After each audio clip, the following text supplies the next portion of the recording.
Hare Krishna, my humble obeisances to all of you. All glory to Srila Prabhupada.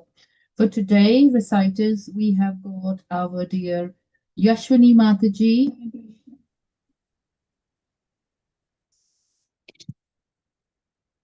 Hare Krishna, Mataji. Please accept my humble obeisances. All glory to Srila Prabhupada. Hare Krishna. Yeah, sorry, Mataji. Yes, sorry. So for today's reciters, we have Prabhavati Mataji who will be reading in Sanskrit, and we have our dear Yashwani Mataji who will be reading in English. Canto 3, Chapter 26, verses 1 to 15. We also have a bhajan today at 8:35, which our dear Mamta Mataji will be singing a beautiful bhajan. Let me know when you can see my screen. Oops, right, wrong screen. Okay, can you see the screen? Yes, Mataji. Thank you. Hare Krishna. When you're ready, Mataji, Hare Krishna. If you can start with invocation, thank you. Hare Krishna. Dear devotees, please accept my humble obeisances. All glory to Srila Prabhupada. Om Namo Bhagavate Vasudevaya. Om Namo Bhagavate Vasudevaya. Om Namo Bhagavate Vasudevaya. Srimad Bhagavatam, Canto 3, Chapter 26, Fundamental Principles of Material Nature. Text 1. Sri Bhagavanuvacha Athate sampravikshami tattvanam lakshanam pratak yadviditva vimuccheta purushaha prakritihe gunai. Hare Krishna. Please accept my humble obeisances. All glories to Srila Prabhupada. The personality of Godhead, Kapila, continued, My dear mother, now I shall describe unto you the different categories of the Absolute Truth, knowing which any person can be released from the influence of the modes of material nature. Text 2. Jnanam nishreyasartaya purushasyaatmadarshanam yadahurvarnayetat yetatte hridaya granthi vedanam. Knowledge is the ultimate perfection of self-realization. I shall explain that knowledge unto you by which the knots of attachments to the material world are cut. Text 3.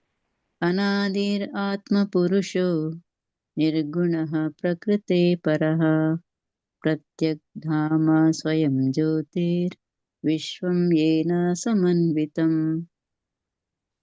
The Supreme Personality of Godhead is the Supreme Soul, and He has no beginning. He is transcendental to the material modes of nature and beyond the existence of this material world.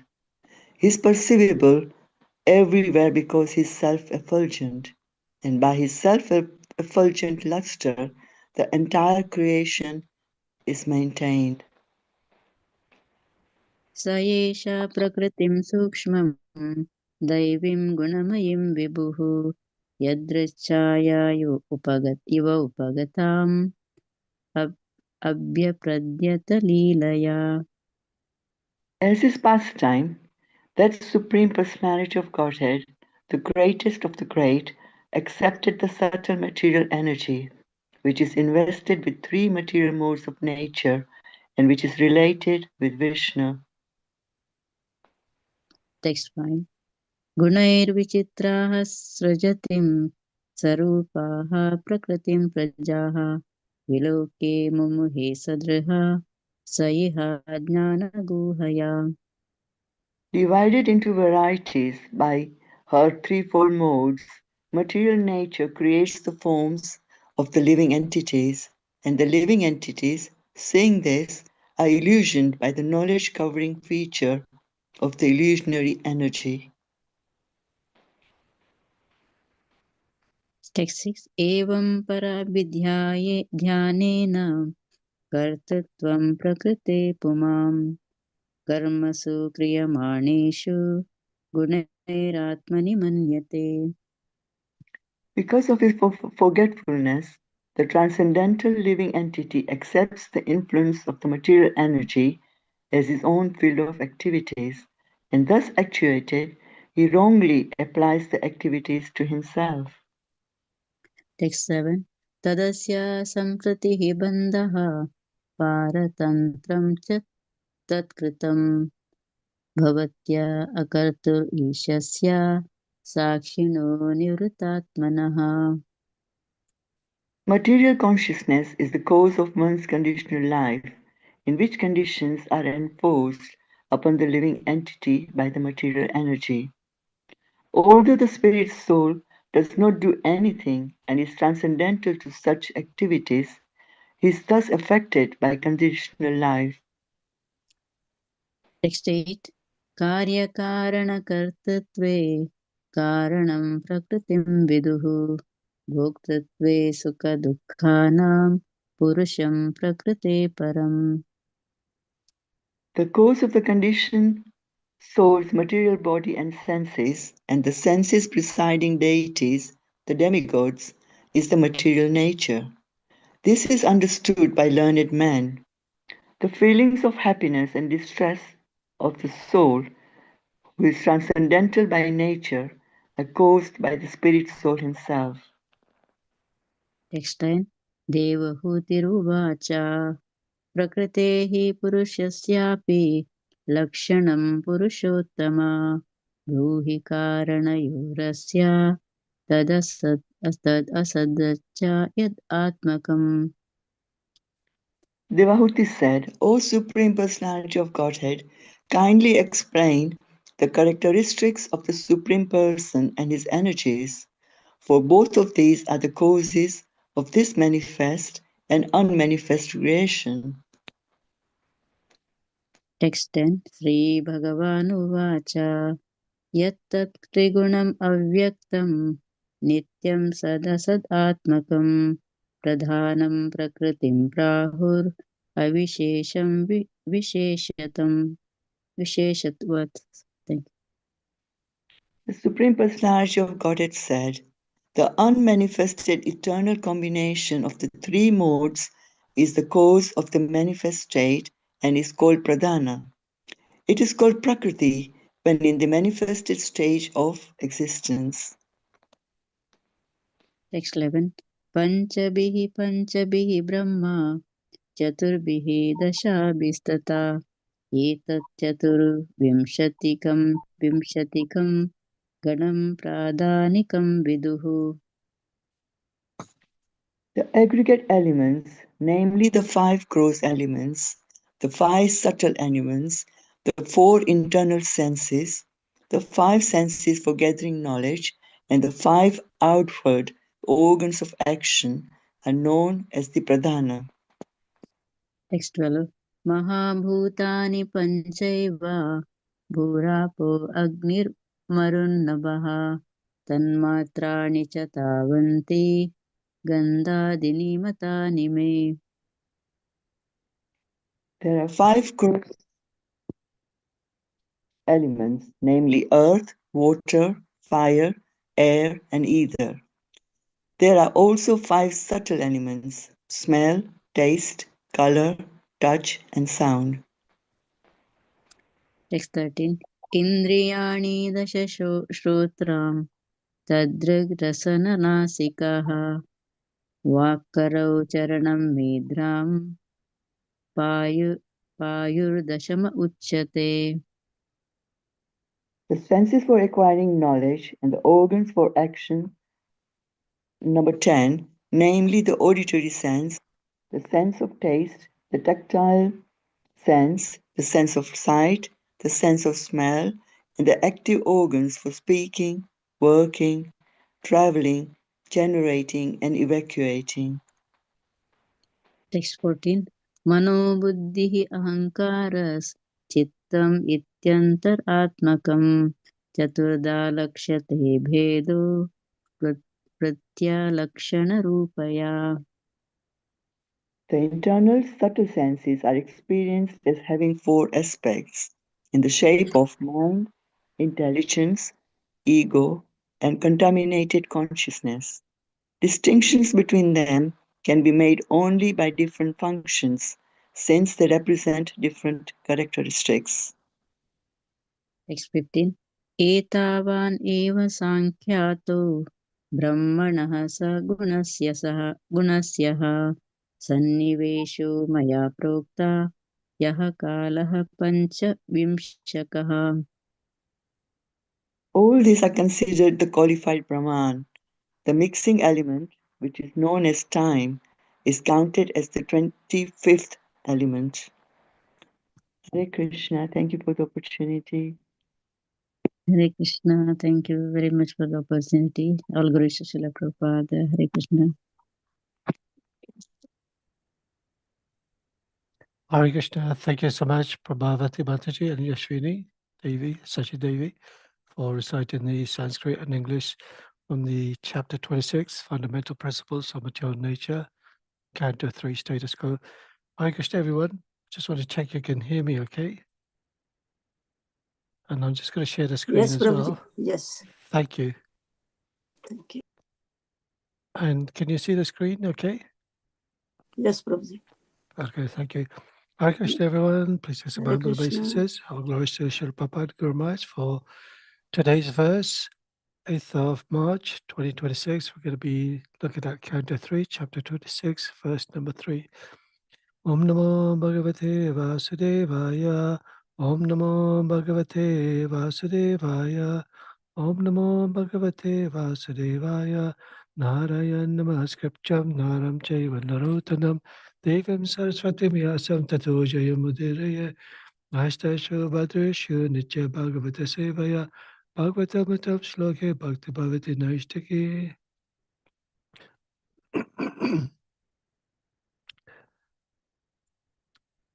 Canto 3, Chapter 26, verse number 3. Anadi Atma Purusho Nirguna Prakriti Paraha Pachak Dhamma Swayam Jyoti Vishvam Yena Samamitam. Translation: the Supreme Personality of Godhead is the Supreme Soul, and He has no beginning. He is transcendental to the material modes of nature and beyond the existence of this material world. He is perceivable everywhere because He is self-effulgent, and by His self-effulgent luster, the entire creation is maintained. Purport by His Divine Grace, A.C. Bhaktivedanta Swami Srila Prabhupada Ki Jai. So the purport is actually very long. So I'm going to break it up into small paragraphs and try my best to explain exactly what Srila Prabhupada is mentioning in the purport. The Supreme Personality of Godhead is described as being without a beginning. It is Purusha, the Supreme Spirit. Purusha means person. When we think of a person in our present experience, that person has a beginning. This means that he has taken birth and that there is a history from the beginning of his life. But the Lord is particularly mentioned here as Anadi, beginningless. If we examine all persons, we will find that everyone has a beginning. But when we approach a person who has no beginning, he is the Supreme Person. That is the definition given in the Brahma Samhita, Ishvaraha Parama Krishnaha. The Supreme Personality of Godhead is Krishna, the Supreme Controller, is without beginning, and he is the beginning of everyone. This definition is found in all Vedic literatures. So I'm just going to recite the invocation prayers. Om Jnana Timirnasya Jnana Anjana Shalakaya Chakshurmanitam Yena Tasmai Shri Gurave Namaha Shri Chaitanya Mano Pistam Stapitam Yena Bhutale Swayam Rupa Kadamayam Tadati Swapatantikam Vande Ham Shri Guru Shri Yuta Padakamalam Shri Gurun Vaishnavamscha Shri Rupam Sagrajatam Sagana Raghunatam Vitam Tam Sajivam Sadvaitam Savadutam Parijana Saitam Krishna Chaitanya Devam Shri Radha Krishna Padan Sagana Lalita Shivishakamitamscha Hey Krishna Karuna Sindhu Dinabandhu Jagapate Gopesha Gopika Kanta Radha Kanta Namostate Tapta Kanchana Gaurange Radhe Vrindavaneshware Vishabhana Sata Deve Pranamami Hare Priye Panchakalpatarubhyascha Kripasannubhyaiva cha Patitanam Pavanebhyo Vaishnavebhyo Namo Namaha. Jai Shri Krishna Chaitanya Prabhu Nityananda Shri Advaita Gadadhar Shivasari Gaura Bhaktivinda Hare Krishna, Krishna Krishna, Hare Hare, Hare Rama, Rama Rama, Hare Hare. I kindly ask the permission for all the devotees here. Blessings of my spiritual master, Srila Bhakti Swami, Namo Vishnu Padaya, Krishna Pashtai Bhutale, Shrimati Bhakti Swami Tanamane, and to his confounder Acharya, Srila Prabhupada, Namo Vishnu Padaya, Krishna Pashtai Bhutale, Shrimati Bhakti Vedanta Swami Tanamane, Namaste Saraswati Devi Gauravani Prajayane, Nirvishesha Sunyavari Paschatya Desatayane, Jai Jai. I'd also like to seek the blessings from all the devotees who are listening. May I please give me the opportunity to speak on the wonderful glories and pastimes from the Srimad Bhagavatam. May be pleasing, beneficial, and truthful. So, first of all, just a little background. The discussion is between Kapila Muni, who is the Supreme Personality of Godhead, and to his mother, Devahuti. She was actually the daughter of Swambhuva Manu, and she got married to Kadama Muni on the instructions from Lord Brahma. And during this discussion, Devahuti is actually inquired from Kapila Dev exactly what is the different parts of devotional service. And first of all, the Supreme Lord Kapila is actually explaining about Sankhya philosophy, which is the analytical study of the soul, the characteristics of the soul, its qualities, its nature, that it's eternal. That it's also part and parcel of the Supreme Lord himself. And then he goes on to speak about devotional service, the processes of devotional service, how to attain pure bhakti as well from different aspects of devotional service. One of the important verse that Kapila had mentioned to his mother, that the important aspect in devotional service is to actually get the guidance of a bona fide spiritual master. By having that guidance of a spiritual master, then you are able to ascertain and obtain pure devotional service, but not just any ordinary personality or ordinary sort of guru. Make sure that he is bona fide. And now we're going on to studying about the different elements in this particular chapter, fundamentals, principles of material nature. So in this particular verse is mentioning about the different aspects of the Supreme Lord. In this case, it's talking about the self-effulgent. And the self-effulgent is a luster that creates light to the entire creation itself. So here Srila Prabhupada mentions about the position of the Supreme Personality of Godhead is Purusha, the Supreme Spirit. Purusha means actually a person. Just like all of us, we're a person, we have certain qualities, we have certain nature, we have certain characteristics in our behavior, how we talk, how we walk, how we talk, what we do in our life. So the Purusha, the Supreme Purusha, is also a personality. That's why we refer to as the Supreme Personality of Godhead. Although there are three aspects of the Supreme Personality of Godhead, the Absolute Truth, you have the Bhagavan, which has unlimited qualities, of which 6 are the most prominent: strength, fame, beauty, opulence, renunciation, and wisdom.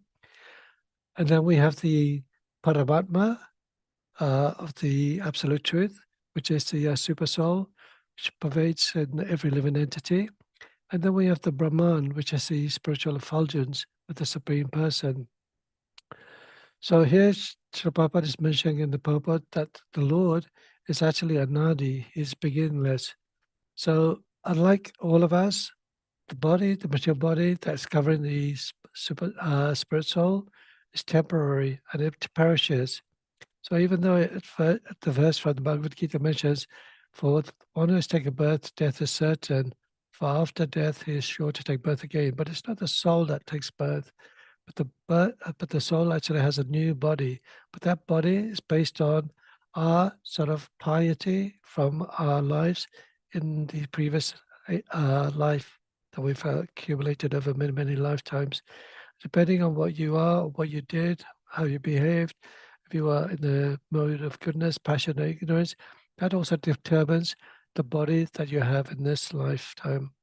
And as we mentioned, Whatever state of being, what we mentioned last week as well, the two particular verses from the Bhagavad Gita, what a state of being one remembers at the time of death, that state he will attain in his next life. And we gave the different examples, like Jad Bharat or King Bharat. He became a deer in his next life because he was very fond of a deer.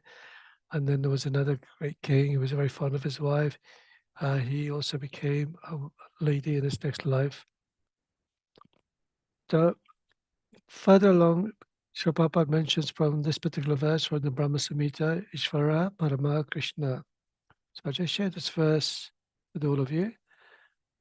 Does anybody want to recite this verse and the translation?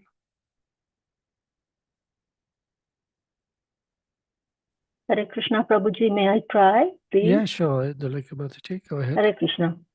Ishvara Parama Krishna Sachitananda Vigraha Anadiradir Govinda Sarva Karana Karanam. Hare Krishna. Want me to read the translation also? Yes, please. Yeah. Translation.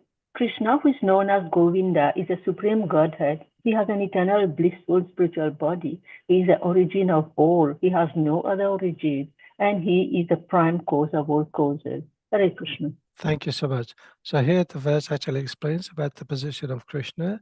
Is the origin of all. There's no other origin. It's the prime cause of all causes. So here it also mentions the word Anadi, without beginning. The Supreme Lord does not have any beginning. It does not have any middle. It does not have any end. Like the individual bodies that we have at the moment, we have a beginning. We are born. We go through the several process of changes within our body. And then ultimately, at the end of our life, we die. The body perishes, but the soul within our heart, within our body, carries on onto its journey. It goes through the process of 8,400,000 species of life. Now, continuing on from that purport, the Lord is described as a soul or spirit. What is the definition of spirit? Spirit is perceivable everywhere. Brahman means great. Its greatness is perceived everywhere. And what is that greatness? Greatness is consciousness. We have personal experience of consciousness, for it is spread all over the body. In every hair follicle of our body, we can feel consciousness. This is individual consciousness. Similarly, there is a super consciousness. The example can be given of a small light and the sunlight. The sunlight is perceived everywhere, even within the room or in the sky. The small light is experienced within a specific limit. Similarly, our consciousness is perceived within the limit of our particular body. But the superconsciousness or the existence of God is perceived everywhere. It is present everywhere by its energy.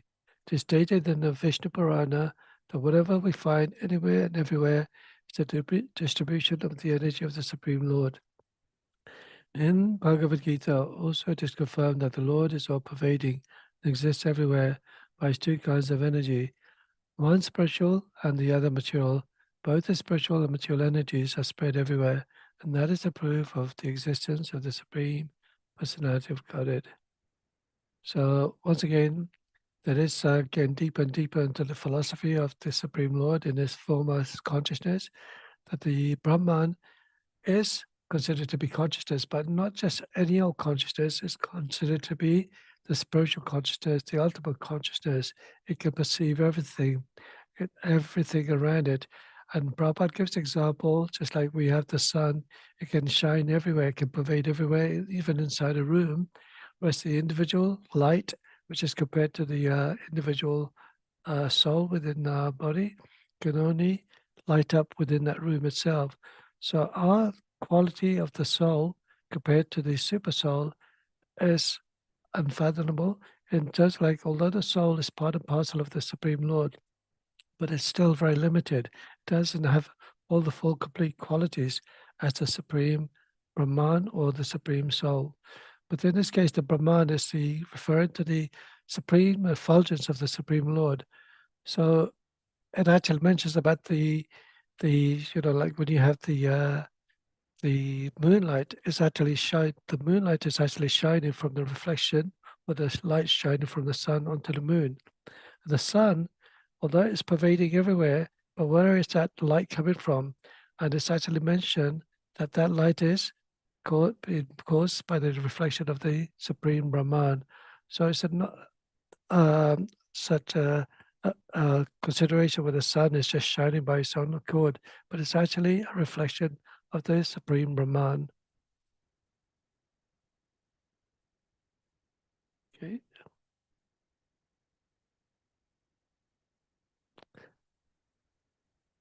So the Supreme Lord is also a spirit, considered to be a spirit, just like we're considered to be a spirit as well, but he's considered to be the Supreme Spirit. And part of that, he has a supreme effulgence, which is a Brahman. This Brahman is completely all-pervading in every direction as well. And because it's got absolute greatness, it is always full of consciousness as well. And similarly, just like the soul, which permeates the whole body, it's in the Bhagavad Gita, it mentions about a particular verse, which I'll share with all of you. Does anybody want to read this verse and the purport? This is from chapter 2, Bhagavad Gita, contents of the Gita summarized.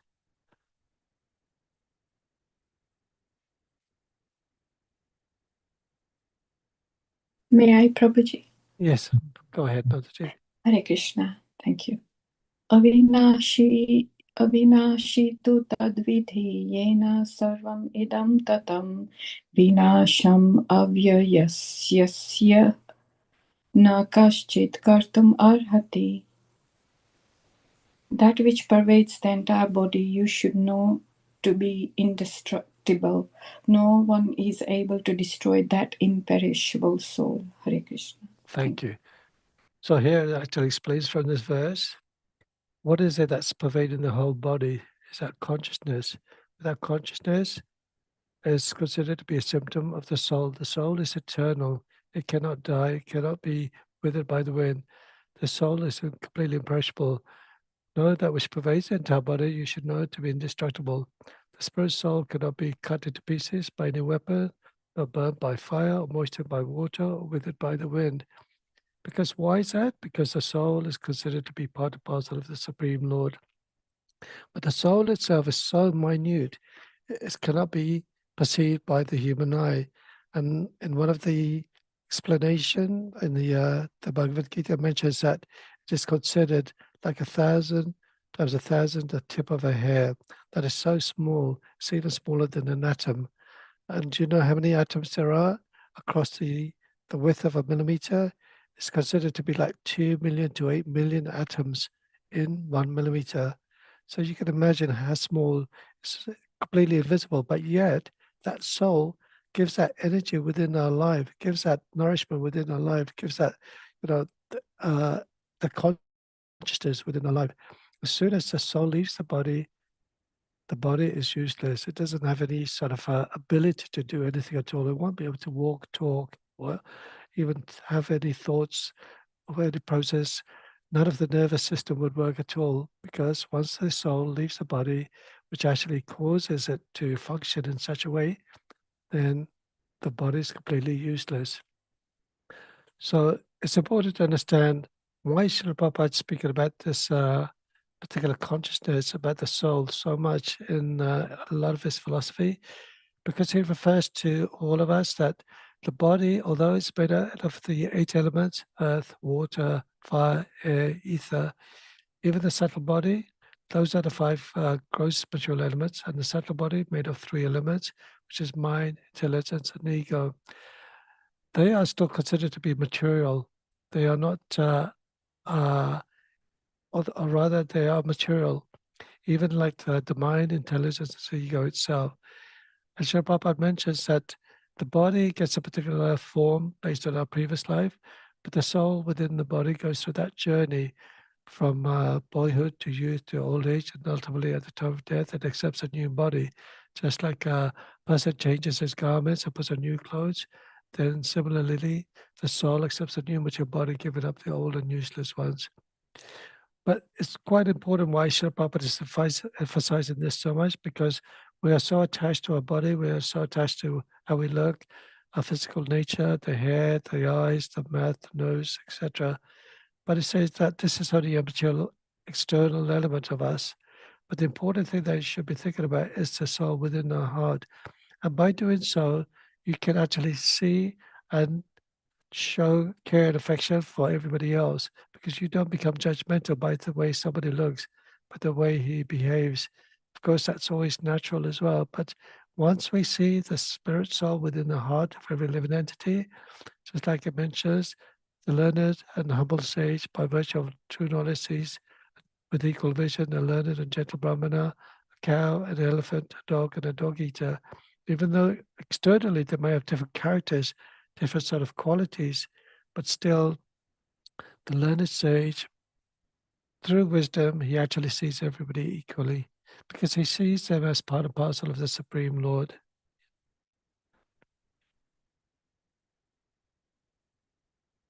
And our consciousness is only limited. We only can perceive our consciousness within ourselves. We cannot really feel anything beyond our consciousness. Of course, we have that sense perception that anything around us as well, because of the nature of the consciousness itself. But it is limited within our own body as well. Whereas the super consciousness, or the existence of God, is perceived everywhere. And Prabhupada mentions, like you see the sun and the sun ray. The sun itself could be the personality, but the effulgence, the sun ray, is shining everywhere, pervading everything that it touches. So whether it's in the land, sea, sky, or whether it's in day and night, but that effulgence, that radiance, is coming from the Supreme Personality of Godhead Himself. Just want to check this is the right verse. I think I'm going to number 2, then number 3. The existence of consciousness everywhere is not temporary. It is without beginning, and because it is without beginning, it is also without end. The theory that consciousness develops at a certain stage of mature combination is not accepted herein, but the consciousness which exists everywhere is said to be without beginning. The materialistic or atheistic theory stated that there is no soul, that there is no God, and that consciousness is a result of a combination of matter is not acceptable. Matter is not beginningless. It has a beginning. As this material body has a beginning, the universal body does also. And as the material body has begun on the basis of our soul, the entire gigantic universal body has begun on the basis of the Supreme Soul. The Vedanta Sutra says, Janmadhyasya, entire material exhibition, its creation, its growth, its maintenance, and its dissolution, its emanation from the Supreme Person. In Bhagavad Gita also the Lord says, I am the beginning, the source of birth of everything. So just for time, I'm just going to share that particular verse to all of you.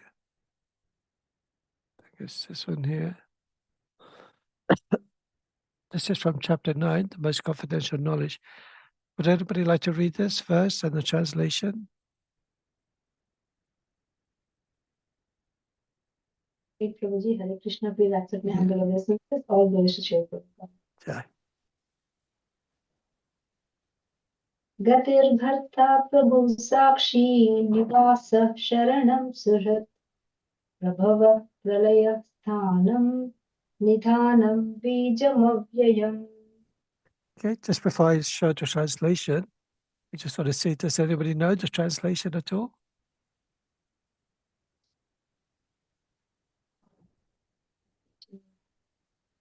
Okay. Here we go. Go ahead, Mataji. I am the goal, the sustainer, the master, the witness, the abode, the refuge, and the most dear friend. I am the creation and the annihilation, the basis of everything, the resting place, and the eternal seat. Hare Krishna. Thank you. Yeah. So once again, here it mentions that the Supreme Lord is the creation and the annihilation. And because of him, he is also the basis of everything. Everything rests upon him, just like pearls strung in a thread. And he is the eternal seed. He's the eternal seed-giving Father of every living entity. And by his mercy, this creation has sprung. But what is it that we see in this material energy? Although we see this material world, we see the individual individual souls going about their day-to-day life.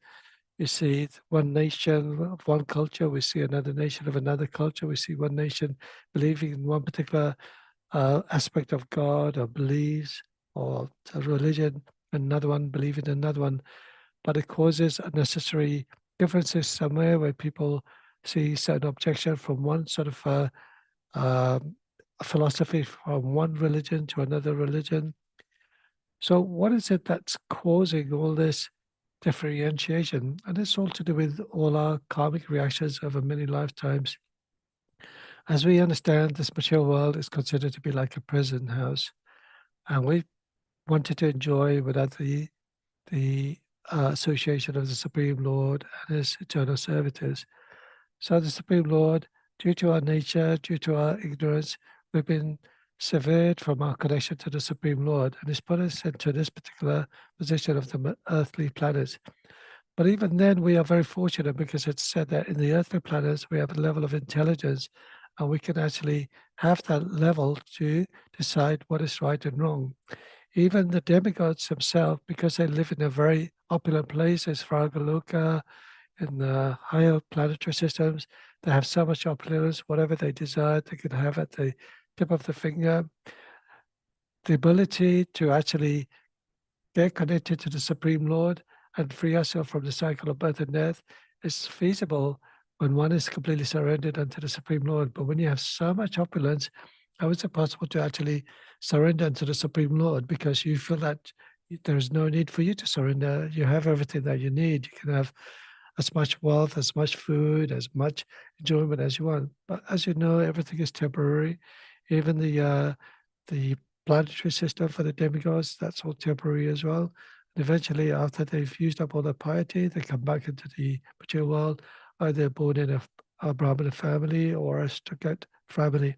But the idea is that when we're living in the material world, we understand the suffering that we all undergo through, the pains of living in a life, which is constantly bombarded with so many sort of desires, so many sense gratification.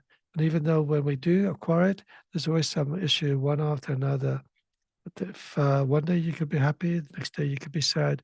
The changes of the weather, the changes in people's attitude towards us, job crisis, paying our bills, so many things. But when we actually understand that suffering that we're going through is because of our desire to serve or be without the Supreme Lord, then it allows us to think and reflect. There must be something beyond this life. There must be something better than this. What is it? How can I find out? And how can I find out who this absolute truth is? By that desire within the heart, the Supreme Lord reveals Himself to you. And the way you surrender to Him, as all who surrender to me, I reward them accordingly. Everyone follows my path in all respects. So somebody may believe in a particular faith, somebody may believe in another faith, depending on their desires, their journey. They come to the Supreme Lord based on that level of connection. But it may take one lifetime, it could take several lifetimes, depending on our level of Shraddha and level of surrender, Sharanagati and Shraddha. And also, what we've got to understand, Prabhupada gives this wonderful example quite a few times. Just like he mentions, like a finger is serving the whole body. It's facilitated to serve in conjunction with all the different parts and limbs of the body itself.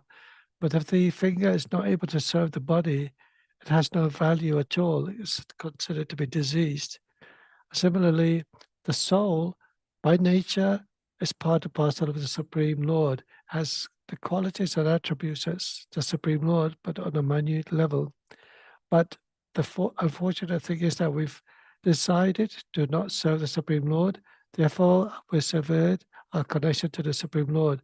Therefore, we've lost our original constitutional position of being in that level of Anandamoy, of being eternal and blissful all the time. Now that we have this body covering, we're sort of suffering constantly.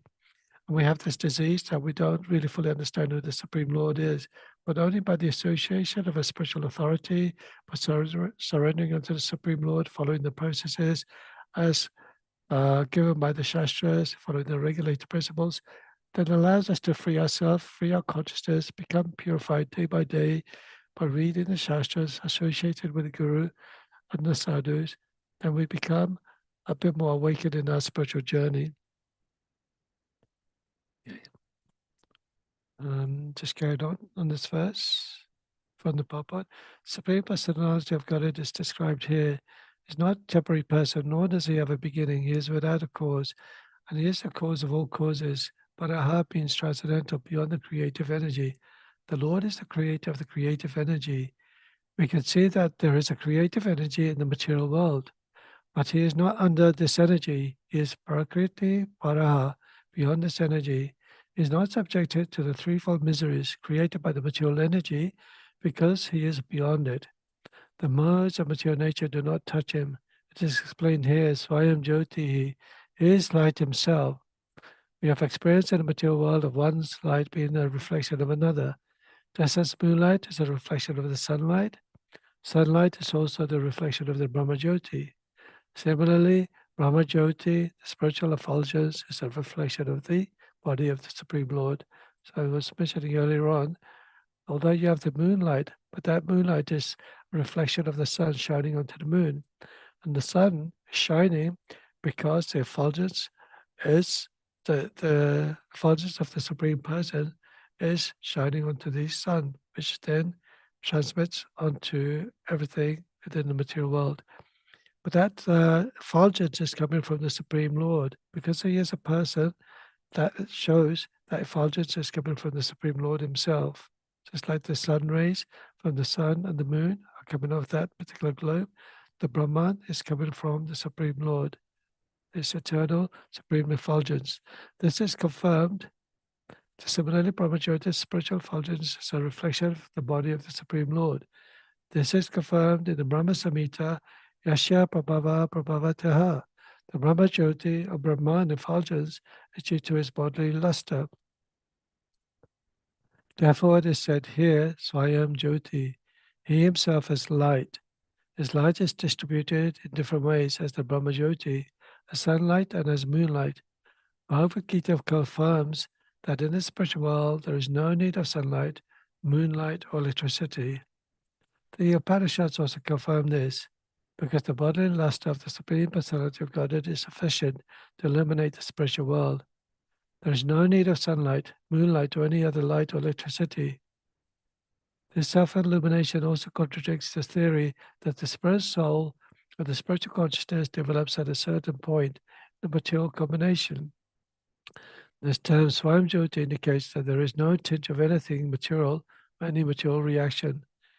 It is confirmed here that the concept of the Lord's all-pervasiveness is due to his illumination everywhere. We have experienced that the sun is situated in one place, but the sunlight is diffused all around for millions and millions of miles. That is our practical experience. Similarly, although the Supreme Light is situated in his personal abode, Vaikuntha or Vrindavan, his light is diffused not only in the spiritual world, but beyond that. In the material world also, that light is reflected by the sun globe, and the sunlight is reflected by the moon globe, which we mentioned earlier. Thus, although he is situated in his own abode, his light is distributed all over the spiritual and material worlds. So this is quite self-explanatory. I won't be able to explain it in a minute, and Srila Prabhupada, the way he explains it is quite amazing. So I won't try and speculate and explain what Prabhupada has mentioned. The Brahma Samhita 5.37 confirms this. Goloka eva nivasati akilatma bhuta. He is living in Goloka, but still he is present all over the creation. He is the super soul of everything, the Supreme Personality of Godhead. There's innumerable transcendental qualities. It is also concluded that although he is undoubtedly a person, he is not a Purusha of this material world. So Mayavadi philosophers cannot understand that beyond this material world there can be a person. Therefore they are impersonalists. But it's explained very nicely here that the personality of Godhead is beyond material existence. So just a little recap. Basically, the Supreme Lord's from his effulgence is illumination. The Supreme abodes, like the Vaikuntha planets or the Vrindavan planets, they're not lit up by anything artificial, by the sun or moon or by electricity. They are actually self-illuminated planets. Because they are Vaikuntha, Gunta means misery. I think it means misery. Vaikuntha means a place of no misery at all. So this particular planet is self-effulgent, and I'll share this verse with you. Now, this is from chapter 15, the Yoga of the Supreme Person. Anybody want to read this and the translation?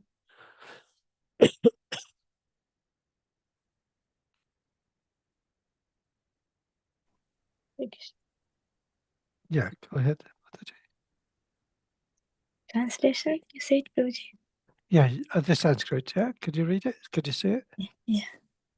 न तदाशयन्ते सूर्य न शशाङ्को न पावकः यदत्वा न निवर्तन्ते तद्धाम परमं मम. Very good.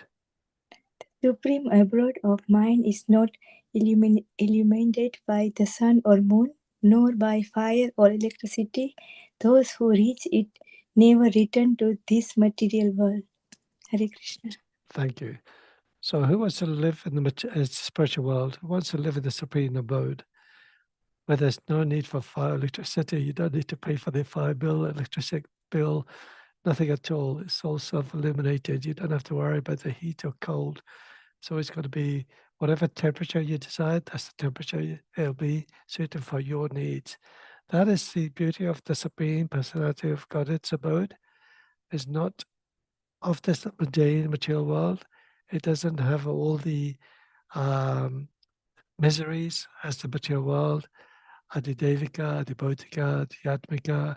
It is free from all sorts of calamities, earthquakes, famines, droughts, tornadoes, no wars whatsoever.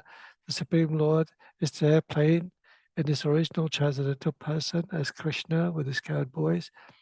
And this is what our goal is, to go to this particular place that having once been, we don't want to return at all, come back to the cycle of birth and death again and again, suffering life after life, different types of species.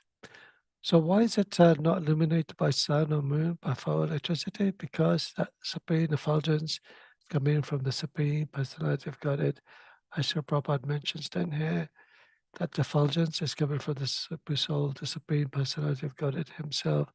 But unfortunately, the Mayavadis, they cannot have the conception that there is a personality beyond this, whether it's the material world or spiritual world. They cannot foresee this at all. For that reason, they're called impersonalists. They have that feeling, which are considered to be saying that the Supreme Lord doesn't have a mouth, doesn't have any eyes, doesn't have any hands. All of us have that ability to do something. What is the point of having a life where you're just a form of light? There's no sort of a character, there's no sort of a personality in you whatsoever. Each individual has a particular nature. Some are always so friendly, laughing, joking, loving, caring. Others could be the opposite. Some could not understand the purpose of life. Others want to do something for the benefit of not only themselves, but for the other human beings. And the Supreme Lord, being the all-merciful personality as he is provide everybody with the necessities that we need. The sun, the moon, water, air, the form of Mother Earth. We could live in harmony side by side without any issues at all. But because of our desires to be Lord and Master of everything that we survey, and causes conflict, causes envy, causes frustrations, anger, war, just like in that particular verse, while contemplating on the objects of the senses, one develops attachment for them. From such attachment, lust develops from lust, anger arises from anger, there's complete delusion. When the memory is deluded, there's bewilderment. Sorry, from delusion, there's bewilderment of the memory. When memory is deluded, bewildered, intelligence lost. Once intelligence lost, what again falls then into this material pool. So what is it that's causing all this war?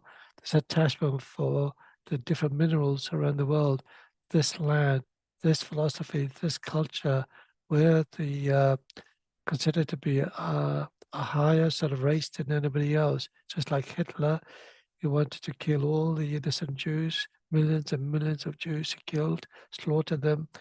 Because why? He wanted a world where only the Aryans could rule the world itself.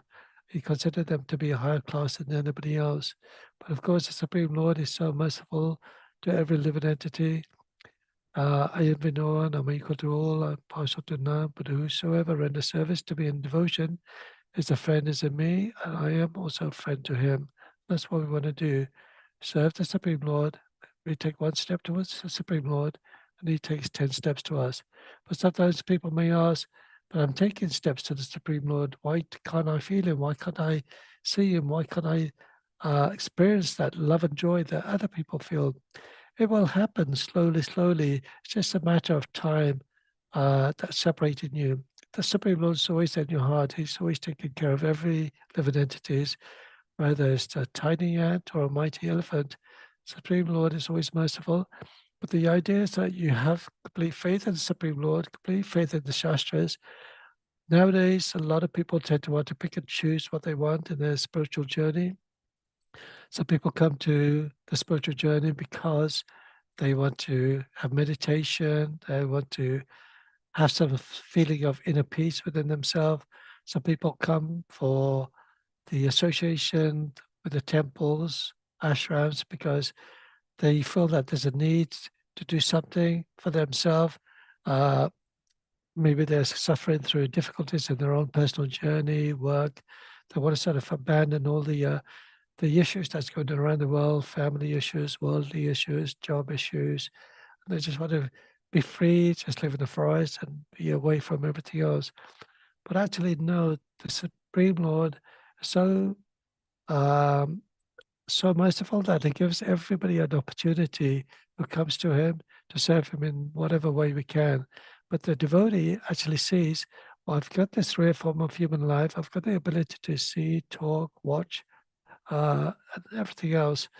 Why don't I utilize all my senses in serving the Supreme Lord? So we have this wonderful movement that Srila Prabhupada has created, is gone. Everything that we do, whatever experience that we have, whatever knowledge we have, whatever facility we have, whatever ability we have, we try and use it to serve Krishna and his devotees. And by doing so, we're not only doing some making spiritual advancement ourselves, but we're also helping propagate this movement of Krishna consciousness. And this consciousness, as we mentioned earlier on, is actually pervading the entire universe. So when Prabhupada mentions about Krishna consciousness, he means about pervading our entire body, the soul, with pure consciousness, and the body becomes purified as well. So the idea is that, once again, the Brahman is actually the effulgence of the Supreme Lord, but that effulgence, beyond that effulgence, is the Supreme Person himself. And the radiation or the emanation from the Brahman, which illuminates the whole world, just like the spiritual world, there's no need for the sun or moon or electricity or fire, because that's actually by the cause of the Supreme Lord in the form of the Brahman effulgence which has come in and emanated from his lotus body. I hope that all makes sense. I have to admit, there are a lot of understandings in this purport, which I'm not really fully able to explain to all of you. So do forgive me for my shortcomings. I pray that one day I am able to speak nicely and talk a bit more philosophical.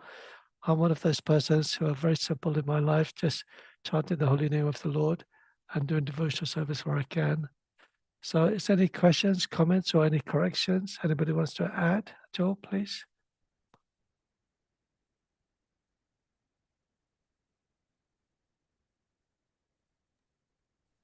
Anybody have a favorite verse that they'd like to share with anybody regarding the purport that we discussed today?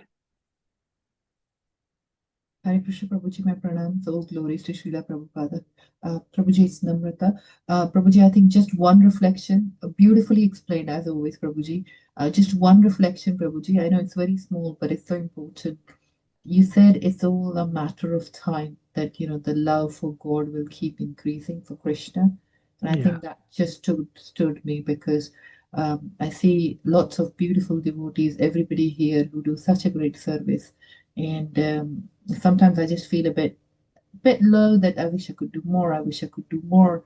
And then my mom back home in India reminds me, okay, your kids are doing GCSEs, A levels. It's all a matter of time. Everything is a Yeah. matter of time. Just give time, you'll be fine. So thank you, Prabhuji, for reminding me that everything, Yeah, no, thank it's a you, matter Namrata. of time, and have a bit of patience. So thank you, Prabhuji. Hare Krishna. Thank you, Namrata Bhattaji. And that's so true, because if you read Srila Prabhupada Lilamrita, when it's actually sitting on the bench in the one of the parks in New York, and he meets a gentleman, he's one of the train conductors. His name's Reuben, and in the summary of the Prabhupada's story, he mentions Srila Prabhupada had so much thoughts in his mind. He had such a goal. He had such a vision. He said that all the temples are there, all the books are there, all the devotees are there. It's just a matter of time that's separating. But of course, at that time, Hare Krishna movement wasn't even begun. It was even 26 Second Avenue wasn't even available. So Prabhupada had this vision. It's all there, and he said it was just a matter of time. So yes, all of us, we advancing slowly, slowly. We just, we're not the tortoise, neither are we the hare, trying to rush to get some benefit. We just do it according to our ability, but at the same time, we need it, and alongside with the Guru, Sadhu, and Shastra. So yes, we have other commitments, family commitments, children, work commitments, other sort of responsibilities, taking care of our parents, so many duties that we have. But if you put and do all your duty in the service of Krishna, then Krishna will reward you. And some devotees are amazing because from the previous life, they're able to advance very rapidly. Others take a bit longer, partly because they're not fully committed, they don't have full faith. But as long as you have an understanding, I'm taking care of my children, taking care of my parents, working, providing the necessity for my family, children, and also giving donation to the temple, etc., then Krishna understands, and he will surely manifest himself in different ways to you. Sometimes we don't even understand, we don't even realize. Sometimes, for instance, I was reading an article when that sad incident that happened when the Air India flight had crashed in Ahmedabad. Somebody actually mentioned that they actually missed their flight. They would have been on that flight, and if they were on that flight, they would have been killed. Now, if you miss your flight, what's the first thing we do? We start cursing. We start cursing the airline. We start telling ourselves, oh, why do we leave 5 minutes early? But can you imagine Krishna saved that person? And you don't know what goes on in our life. We could have taken it wrong sort of direction in our journey, and we ended up full of traffic. If we had gone a different way, who knows? Krishna saves us from a calamity. Something that's beyond our sort of understanding and belief. We don't understand. And you hear a lot about it from Srila Prabhupada's disciples. Many things, many incidents that's happened to them because of the mercy of the Guru Maharaj. Things have become very favorable for them. Yes. So Namrata Mataji, just being patient certainly is one of the quality of a devotee. Thank you, everyone. I'll pass it on to you, Namrata Mataji. Are you conducting the singing? Yes, Prabhuji. Yes. Okay, Hare thank you very much, everyone. Thank you, Hare Prabhuji. Krishna, everyone. Hare Krishna. Hare Krishna. So for today's bhajan, we have our dear Hare Mamta Krishna. Mataji, who will be singing a beautiful bhajan. And we have dear Orpita, who will be doing the English translation. Mamta Mataji, just confirming, is it the bhajan that we discussed today afternoon? Hare Krishna, Ramita Mataji. Please accept my humble obeisances of Lord Shri Prabhupada. Yes, that's the one. Okay. Mataji. Thank you. Okay, Haribol, which is this one, Mataji? Haribol. Yeah. Aaj Braj mein hori re rasya. Yes. Okay, Haribol. Thank you, Mataji. Orpita, when you're ready, if you would like to do the English translation. Thank you. Thank you, Mataji. Hare Krishna. Translation. Today is Holi here in Vraja. Come and join us in the joyous festivities of Holi. Come out of your homes, whether you are dark or fair, and join the festivities. From which village is this coward boy? And from which village is this fair Radha? The coward boy is from Nandagrama, and the fair Radha is from Varsana, in whose hand is a golden squirt gun, and in whose hand is a pot of powder dye. In Kanaiya's hand is a golden squirt gun, and in Radha's hand is a pot of powder dye. In great happiness, Krishna is throwing the red color everywhere, creating a cloud, and the fair Radha is covered in it. Chandra Saki worships the beautiful boy Krishna, and may this divine couple live long, blissful lives. Thank you, Hare Krishna. Thank you. Beautiful recitation. Hare Krishna. Thank you. Mataji. Thank you so much, Arpita. Obviously today, because the holy festival had just gone, today Namrata Mataji must have thought like this is the best song. Why not we also celebrate Holi? And you all can sing behind muted mics. I'll try my best to be in tune. Hare Krishna.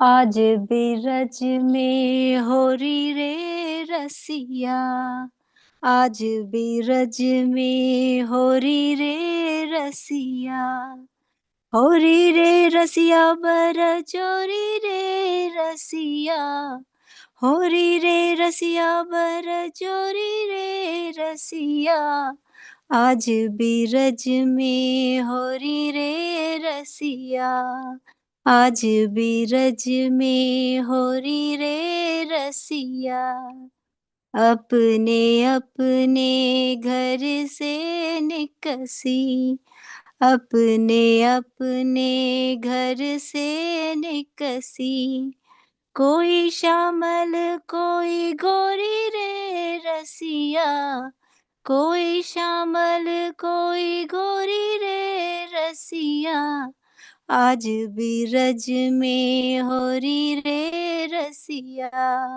आज बिरज में होरी रे रसिया, कौन गावा के कुंवर कन्हैया, कौन गावा के कुंवर कन्हैया, कौन गावा राधा गोरी रे रसिया, कौन गावा राधा गोरी रे रसिया, आज बिरज में होरी रे रसिया, आज बिरज में होरी रे रसिया, नंद गाँव के कुंवर कन्हैया, नंद गाँव के कुंवर कन्हैया, बरसाने की राधा गोरी रे रसिया, बरसाने की राधा गोरी रे रसिया, आज बिरज में होरी रे रसिया, आज बिरज में होरी रे रसिया, कौन वरण के कुंवर कन्हैया, कौन वरण के कुंवर कन्हैया, कौन वरण राधा गोरी रे रसिया, कौन वरण राधा गोरी रे रसिया, आज बिरज में होरी रे रसिया, आज बिरज में होरी रे रसिया, श्याम वरण के कुंवर कन्हैया, श्याम वरण के कुंवर कन्हैया, गौरा वरण राधा गोरी रे रसिया, गौरा वरण राधा गोरी रे रसिया, आज बिरज में होरी रे रसिया, आज बिरज में होरी रे रसिया, इतते आए कुंवर कन्हैया, इतते आए कुंवर कन्हैया, उत्तते आई राधा रे राधा गोरी रे रसिया, उत्तते आई राधा गोरी रे रसिया, आज बिरज में होरी रे रसिया, आज बिरज में होरी रे रसिया, कौन के हाथ कनक पिचकारी, कौन के हाथ कनक पिचकारी, कौन के हाथ का मोरी रे रसिया, कौन के हाथ का मोरी रे रसिया, आज बीरज में होरी रे रसिया, आज बीरज में होरी रे रसिया। कान्हा के हाथ कनक पिचकारी, कान्हा के हाथ कनक पिचकारी, राधा के हाथ का मोरी रे रसिया, राधा के हाथ का मोरी रे रसिया, आज बीरज में होरी रे रसिया, आज बीरज में होरी रे रसिया। उड़द गुलाल लाल भय बादल, उड़द गुलाल लाल भय बादल, मारत भर भर जोरी रे रसिया, मारत भर भर झोरी रे रसिया, आज बीरज में होरी रे रसिया, आज बीरज में होरी रे रसिया। अबीर गुलाल के बादल छाए, अबीर गुलाल के बादल छाए, धूम मचाए रे सब मिल सखियां, धूम मचाए रे सब मिल सखियां, आज बीरज में होरी रे रसिया, आज बीरज में होरी रे रसिया। चंद्र सखी भज बाला कृष्ण छवि, चंद्र सखी भज बाला कृष्ण छवि, जुग जुग जियो यह जोरी रे रसिया, जुग जुग जियो यह जोरी रे रसिया, आज बीरज में होरी रे रसिया, आज बीरज में होरी रे रसिया, होरी रे रसिया बर जोरी रे रसिया, होरी रे रसिया बर जोरी रे रसिया, आज बीरज में होरी रे रसिया, आज बीरज में होरी रे रसिया। हरे कृष्णा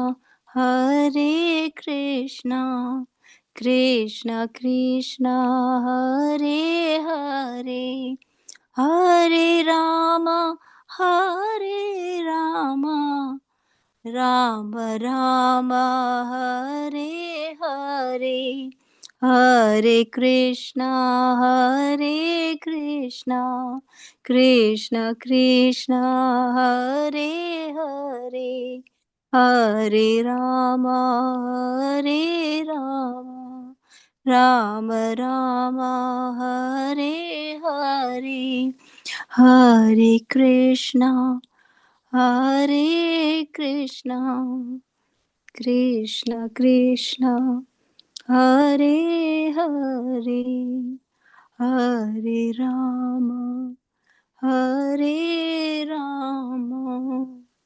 राम राम हरे हरे।